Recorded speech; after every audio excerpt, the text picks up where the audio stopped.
โศกแต่เศร้าพี่น้องโศกแต่เศร้าคันมันกัดข้อค่อยสิบ่โศกงูเผาเนาะพี่น้องว่าบ่เขางูดังแหมสิบ่เป็นจังซี่เนาะพี่น้องเนาะคอมเมนต์มาบอกเลยเด้อพี่น้องว่างูอีหยังโอ้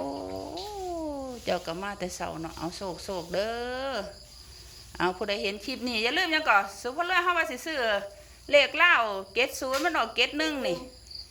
เกต1เกต0เท่านั้นพี่น้องมื้อนี้ถ้าเห็นงูจังสิบ่พลาดเอาหรือว่ามันสิคดเป็นตัวใดพี่น้องคอมเมนต์มาบอกเลยนี่มันสิคดตัวเป็นตัวใดเฮ้ยสาวอ้อมาเบิ่งดูสาวอ้อบ่ค่ะสาวอ้อปฏิเสธเลยย่านค่ะมันสิเป็น1707เท่านั้นราวพัฒนาจัดไปวันนี้ค่ะพี่น้องค่ะให้เฮงให้ปังให้ดังให้รวยปา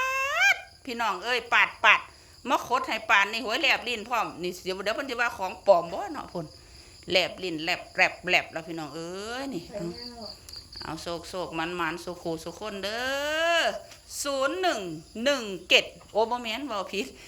0717พี่น้องเอาเพิ่นคดเป็นตัวใดล่ะเอาเบิ่งพี่น้องเบิ่ง8